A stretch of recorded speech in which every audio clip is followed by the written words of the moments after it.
Yes, we are to move forward. This incident is taking a very interesting move. The meeting pool by Ruskin Pond. Last time we left here apple green water, and I told you that why the water of pool was appearing apple green. Let us move ahead in this incident, the reminiscence of childhood by Ruskin Pond. When I saw the pool, I turned and ran back to town because I wanted to tell the others. These type of things do happen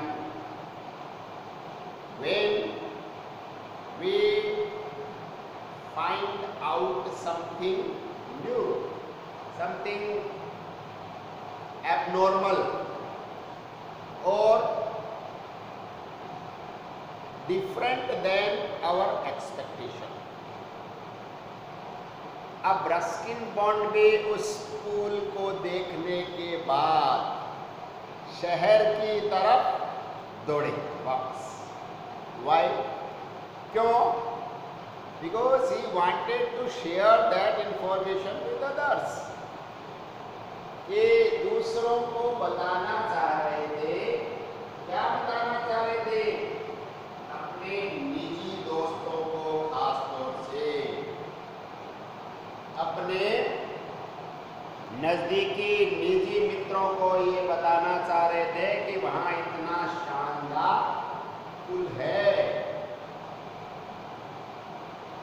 युवावस्था में इन चीजों का बड़ा भारी charm होता है. Anil and Somi were my closest friends. It has already been told, repeated again. क्या कह रहे हैं? अनिल और सोमी दोनों ही मेरे बड़े नजदीकी घनिष्ठ मित्र थे. अनिल और सोमी रस्किन बॉन्ड के बड़े घनिष्ठ मित्र थे. Anil lived in a crowded lane of the Dilram बाजार. और अनिल कहाँ रहता था? अनिल रहता था, क्राउडेड का मतलब होता है बेटा भीड़ भाड़ भरी. एक भीड़ भरे लेन का मतलब होता है गली. एक भीड़ भाड़ वाली गली. और गली कहाँ थी? दिलराम बाजार. दिलराम बाजार है, बाजार का नाम ही दिलराम है. उस दिलराम बाजार के पास में गली थी. उस गली में इनका दोस्त अनिल रहता था.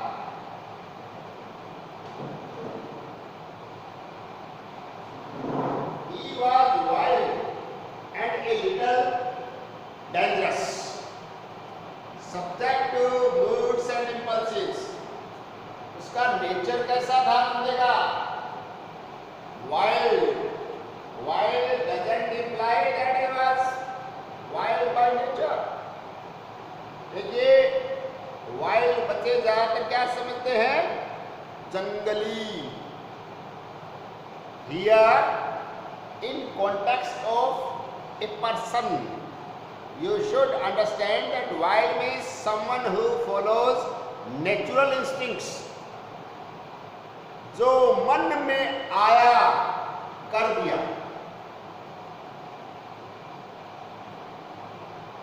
उसको भी वाइल्ड ही बोलते हैं.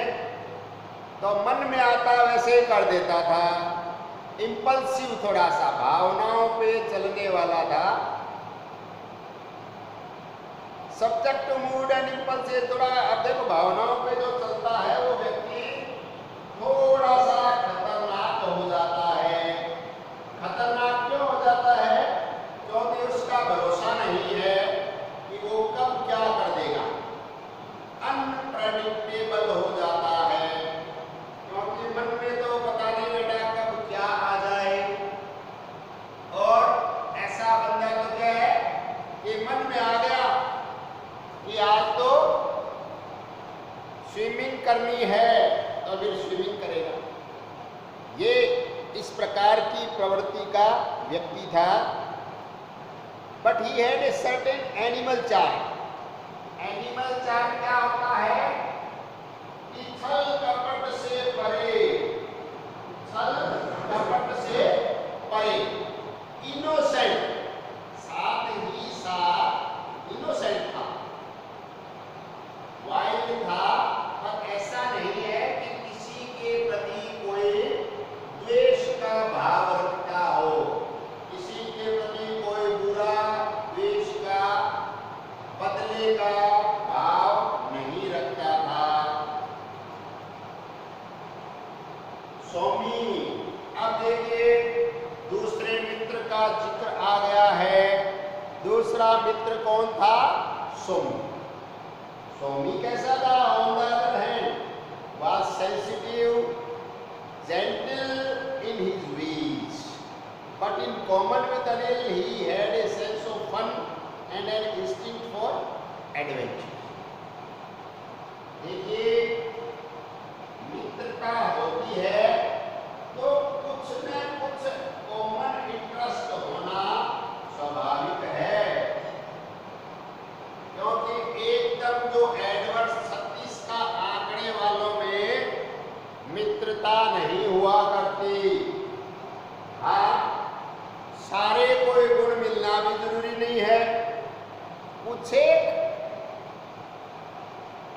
इंटरेस्ट के पॉइंट एक जैसे होते हैं तो उन व्यक्तियों में आपस में मित्रता हो जाया करती है। अब सोमी का नेचर कैसा बता रहे हैं? सेंसिटिव, बड़ा संवेदनशील प्राणी था। कौन? सोमी। सोमी है वो संवेदनशील था।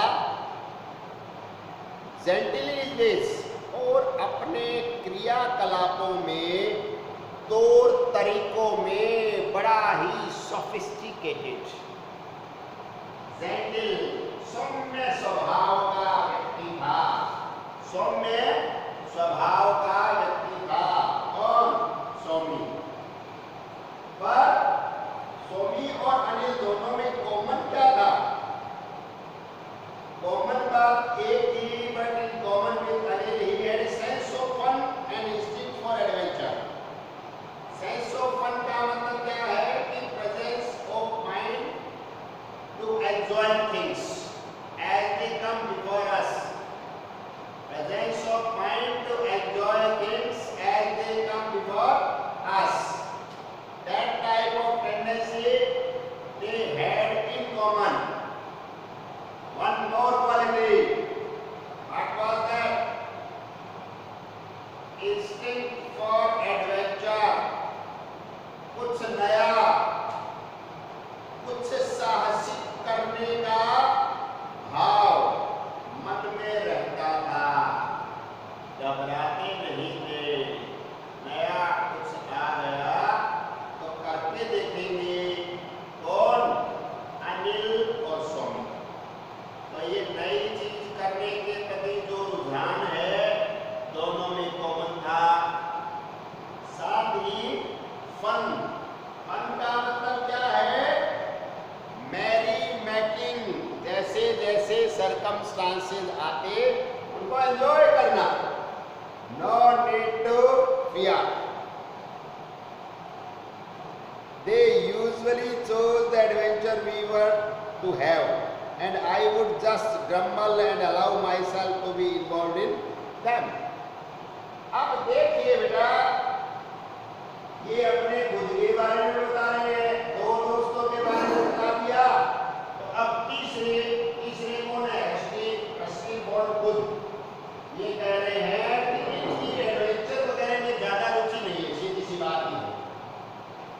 तो क्या होता, ये वो दोनों कौन,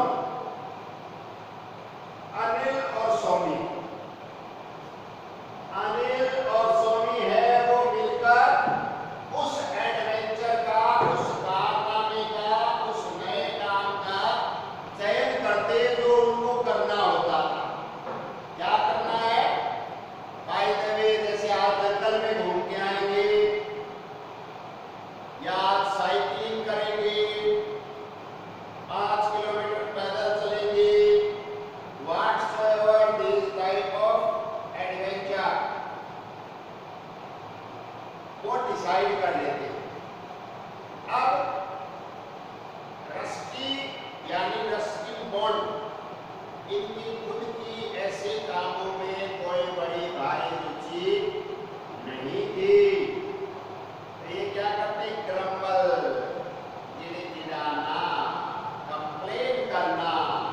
रस्की क्या कह रहे हैं कि ये फिर पीछे बड़बड़ाते रहते, क्योंकि वो दोनों जाएंगे तो इसको जाना तो पड़ेगा। तीनों की घनिष्ठ मित्रता है, तो अब उन दोनों ने कर लिया कि आज तो साइकिल पे चलेंगे 15 किलोमीटर। अब रस्किन बॉन्ड का जी घबराता है।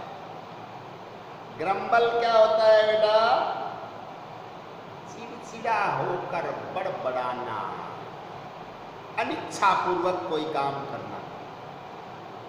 काम तो करना ही पड़ेगा, एक तो अपने मन लगा के खुशी खुशी कोई काम करते हैं तो उसका आनंद अलग होता है। एक कंप्लेन करते हुए करते, काम तो वही है, अब उसके लिए आप कंप्लेन कर रहे हैं कि ये नहीं है वो नहीं है, फिर भी मेरे को करना पड़ रहा है, विपरीत परिस्थितियां हैं। विपरीत परिस्थितियों में करने का आनंद ही अलग है, ऐसा सोचना।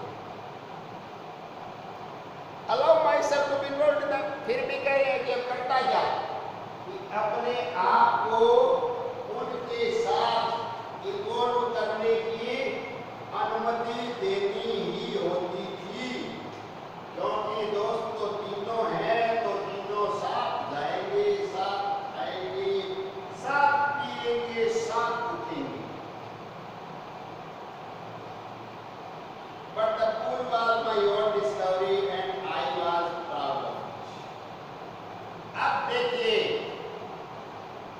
जो अपने टाइटल है मीटिंग पूल, उसके बारे में कंसंट्रेट करने के लिए रस्किन बॉन्ड क्या कह रहे हैं कि ये तो मेरी डिस्कवरी थी, ये मैंने खोजा था।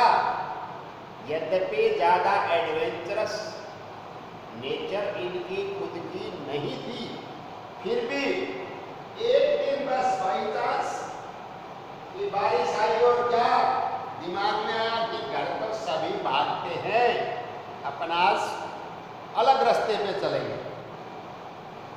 तो अलग रास्ते पे गए तो कुछ नया मिल गया। तो क्या कह रहे हैं, आई फील प्राउड, गर्वोक्ति महसूस होती थी कि ये मेरी खोज है। क्या वो पूल,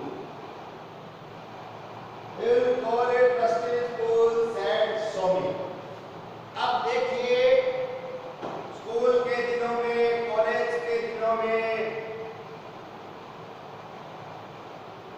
अलग अलग तरीके के काम करने का बड़ा भारी एक चाव होता। तो पूल मिल गया है तो उसका कोई ना कोई नामकरण भी होगा। अब नामकरण में क्या नाम रखा है, रस्किन पूल। रस्किन किसको बोल रहे हैं, रस्किन बॉन्ड। ये आज से हम इसको, क्योंकि रस्किन बॉन्ड ने खोजा है, इसलिए हम इसको रस्किन पूल कहा करेंगे। आने वाले समय में हमारे लिए ये पूल रस्किन पूल नाम से जाना जाएगा।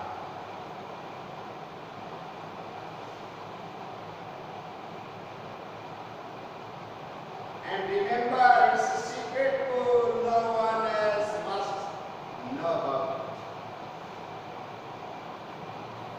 एक ये भी प्रवृत्ति होती है कि इसको हमें सीक्रेट रखना है, दूसरे लोगों से छुपा कर रखना है, सबको पब्लिकली नहीं बताना है। बस अपने टीम को ही पता होना चाहिए कि रस्टिक पूल कौन सा है, क्योंकि सबको बताने से हमारी गोपनीयता भंग हो जाएगी।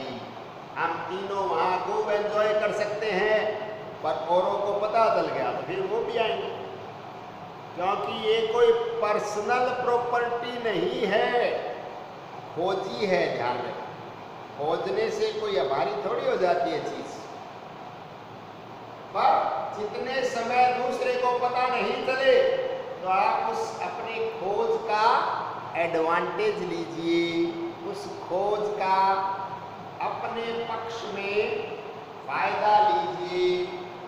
ऐसा मानस उनका था कि हम किसी को बताएंगे नहीं, इस पुल को सीक्रेट पुल मानेंगे, सीक्रेट पुल रखेंगे, दूसरों से नहीं शेयर करेंगे।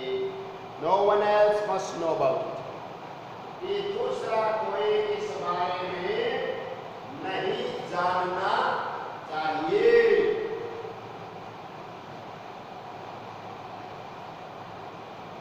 I think it was the rule that brought us together more than anything else. अब देखिए, जो मैंने आपको बताया था,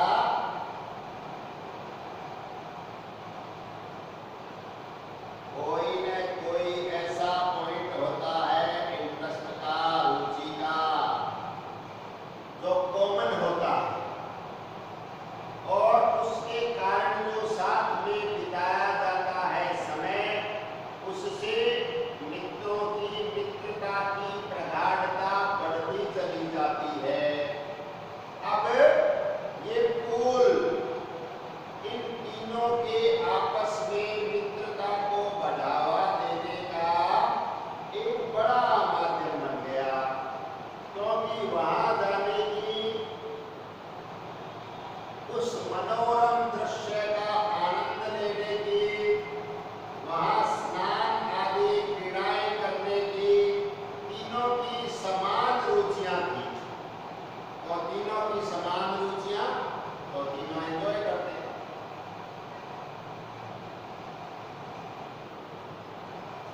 अब सुनिए, कौन कौन कैसा कैसा तैराक था। क्या बात आ रही है? उनके स्विमिंग स्किल, कौन कौन तीनों में कैसे कैसे तैराक थे, सुनिए। Somi was a beautiful swimmer. Somi एक बहुत शानदार, यहाँ पे सुंदर का मतलब दिखने में सुंदर नहीं है, तैराकी बड़ी अच्छी करता था, शानदार तैराक था, एक सुंदर तैराक था, उसकी तैरने में दक्षता थी।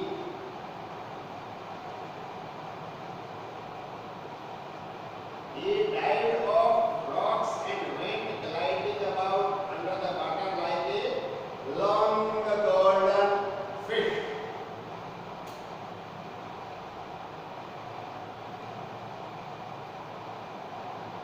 अगर आपको पता है कि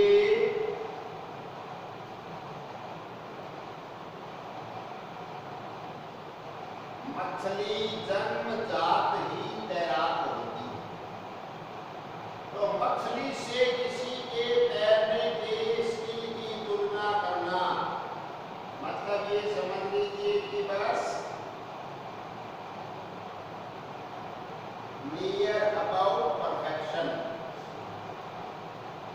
क्योंकि मछली से बढ़िया तो कौन तैर सकता है, 24 घंटे तैरती रहती है।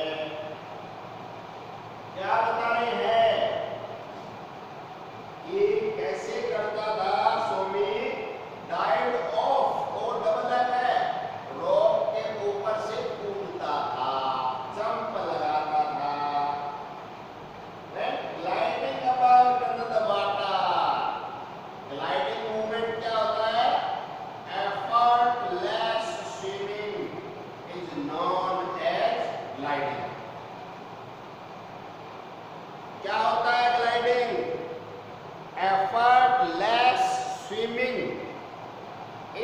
ग्लाइडिंग, ऐसे तैरता रहता था पानी के नीचे की सतह।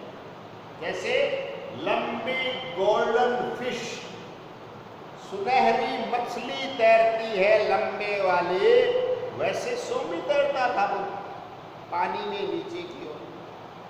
तो तैराक तो अव्वल दर्जे का हो गया। स्वामी बहुत शानदार अव्वल दर्जे का तैराक था। अब सुनो Anil. Anil's leg and arms were very long and he trekked about with much vigor but little skill. अब अनिल महाराज कैसे थे कि उनके जो हाथ पांव थे वो बड़े लंबे लंबे थे। अनिल के हाथ और पांव बड़े लंबे लंबे, पर वो शक्ति का उपयोग ज्यादा करता, बिगर पावर, शक्ति, देन स्किल। देखिए बेटा, जहां स्किल अगर है तो ज्यादा शक्ति का उपयोग नहीं करना पड़ेगा। हमारी स्किल से उस कार्य को बड़े आसान तरीके से कर सकते हैं। स्किल के अभाव में हमें ज्यादा शक्ति का उपयोग करना पड़ता है। यही केस अनिल के संदर्भ में उनकी तैराकी से जुड़ा हुआ था कि अब अनिल तैरता तो था पर लंबे लंबे हाथ पांव का ज्यादा उपयोग करता था, क्योंकि उसको तैरने की कला है वो उतनी अच्छी नहीं आती थी। तो कला नहीं आती तो फिर जोर लगाता था भैया।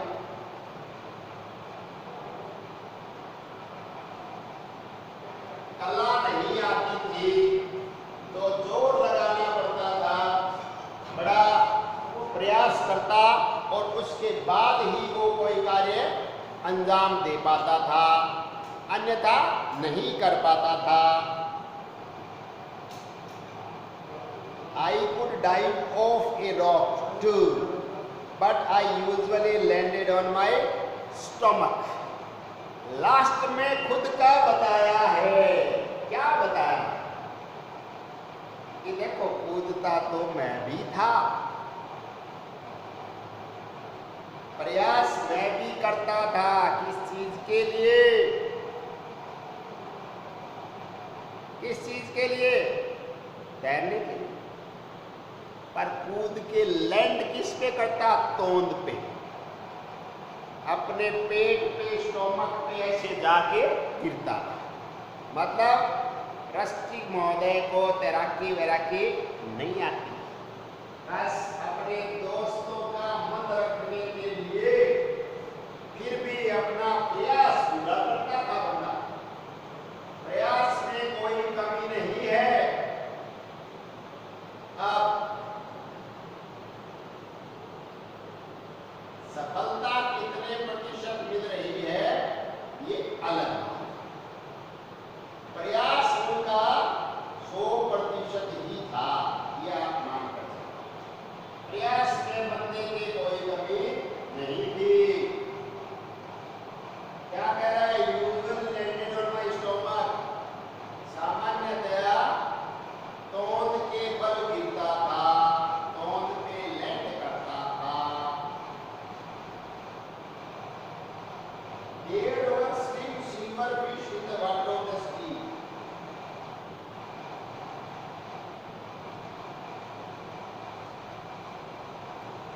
अब उस स्ट्रीम के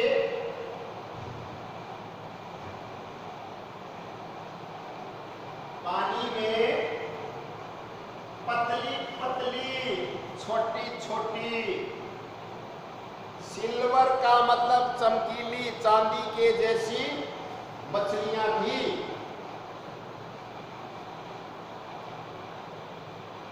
स्लिम सिल्वर फिश, पतली चमकीली मछलियां थी। But they soon acquired the art. Sorry, at first we tried catching them with a line. But they soon acquired the art of taking their bait without being caught on the hook. अभी आप लोग अब ये समझें, एक road होती है बेटा, उस रोड पे उनके लिए बैट, बैट का मतलब ललचाने वाली चीज लगाई जाती है कि जैसे चूहे को अपने पिंजरे में फंसाते हैं ना, तो क्या लगाते हैं अंदर? चूहे के खाने की कोई चीज, रोटी का टुकड़ा, कोई बिस्किट वगैरह। चूहा खाने जाएगा, अंदर खाने गया, उधर पिंजरा बंद, बैट हो गए। अब मछलियों के लिए ये वो रोड होती थी, उस रोड पे जगह जगह बैट लगा के उस रोड को ऐसे पानी में डाल देते कि उसको लेने आएगी, जब हम बाहर निकाल लेंगे तो सारी की सारी अपनी। अब आगे की बात सुने कि वो मछलियां भी उस्ताद हो गई थी। उस्ताद कैसे हो गई थी? देखो क्या लिख रखा है, they soon acquired the art of taking the bat. उन्होंने, किन्होंने? उन मछलियों ने। एक्वायर्ड का मतलब होता है बड़ा प्रयासों से सीख जाना, प्राप्त कर लेना। कौन सी कला? वो बैट, जो वो लालच के लिए उसके लिए दाने लगाते थे, दाने खा जाती और फंसती नहीं। मजे की बात ये देखे, जैसे पिंजरे में आपने रोटी लगाई, चूहा रोटी भी खा गया और फंसा भी नहीं, है ना? वैसा ही अब मछली के लिए लगाया रोड पे दाना, मछली दाना खा के गायब, क्योंकि वो दाना खाते उतने वो निकाल नहीं पाते। उन्होंने ऐसी स्किल एक्वायर्ड कर ली, और ये उनके लिए बड़ी ज़रूरी भी थी, ध्यान में रखना, क्योंकि एक बार मछली जाल में फंसी तो प्राणों से गई। पानी से निकालने के बाद तो वो भोजन बनेगी। Without being caught on the hook, कि उस हुक पे पकड़े जाए बिना उन्होंने बचने की कला विकसित कर ली थी। Next we procured a bed sheet. Anil removed it from his mother's laundry and we stabbed it across one end of the stream, but the fish wouldn't come anywhere near it. अब ये देखिए बेटा, क्योंकि विद्यार्थी जीवन में अब हम तरह तरह की कोई काम करने की जज गई कि अब उस पुल में आने वाली मछलियों को पकड़ना है, तो कैसे पकड़े? अब जो पेशेवर मछुआरे होते हैं वो तो क्या करते हैं बेटा, जाल बिछाते हैं बड़ा, और फिर उस जाल को ही निकालेंगे तो उसमें से तो निकल नहीं सकती मछली। काफी लोग मिलकर उस जाल को पहले डालते हैं फिर निकालते हैं, एक व्यक्ति के बस का काम नहीं। अब ये 3 दने थे, तो इन्होंने क्या दिमाग लगाया है, पहले तो वो रोड से प्रयास किया तो मछलियां इनसे एडवांस निकली।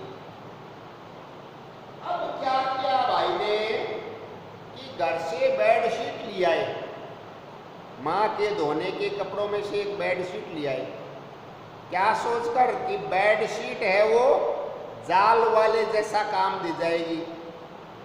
ऐसे पकड़ लेंगे ऐसे बेडशीट को दोनों ओर से, मछलियां आएंगी जब ऐसे निकाल लेंगे, पानी तो अंदर से निकल जाएगा, मछलियां बच जाएगी। आइडिया तो कुछ कुछ जचने वाला सा था, पर जो मछलियां बैठ के बहकावे में ही नहीं आई, वो चद्दर में फंस जाएगी क्या? इतनी बोली नहीं है। और उनको दिखाई भी देता है, ये भी ध्यान में रखना, चद्दर एक अवरोधक बनती है तो पानी में उनको दिखता नहीं क्या कि आगे अवरोध हो गया है, पानी की लहर बहती बहती कहीं रुकने लग गई है, इसका मतलब आगे कुछ हर्डल है, तो वो उधर दौड़ती दौड़ती वापस मुड़ जाएगी, उधर नहीं जाएगी, क्योंकि उसको प्राणों का खतरा नजर आ रहा है। तो उन्होंने फिर भी प्रयास जरूर किया। क्या प्रयास किया कि एक चद्दर की व्यवस्था की, और स्ट्रेस्ड का मतलब फैलाना, across one end of stream की धारा के एक और उसको फैला लिया। Fish wouldn't come anywhere near it, पर मछलियां उसके नजदीक भी नहीं आई। मैं आपको बता रहा हूं, क्योंकि मछलियां भी समझदार थी, शातिर थी, सोच समझती थी, क्योंकि उनके भी प्राणों का सवाल था। अगर मछलियां ऐसे चद्दर से बाहर निकलने लग जाए तो फिर सारे निकाल के ले जाए। तो मछलियां उनके झांसे में नहीं आ रही थी पहले एक दो प्रयासों में। अब आगे बच्चे देखो प्रयास नहीं छोड़ते, बच्चे अपना काम एक बार ठान ली तो फिर करने की ओर लगे रहते। आगे वो क्या करते हैं, कैसे मछलियों को पकड़ने का प्रयास करते हैं, मछलियां पकड़ में आती है या नहीं आती है, क्या घटित होता है इस घटना में, वो हम नेक्स्ट वीडियो में डिस्कस करेंगे। Thank you very much for today.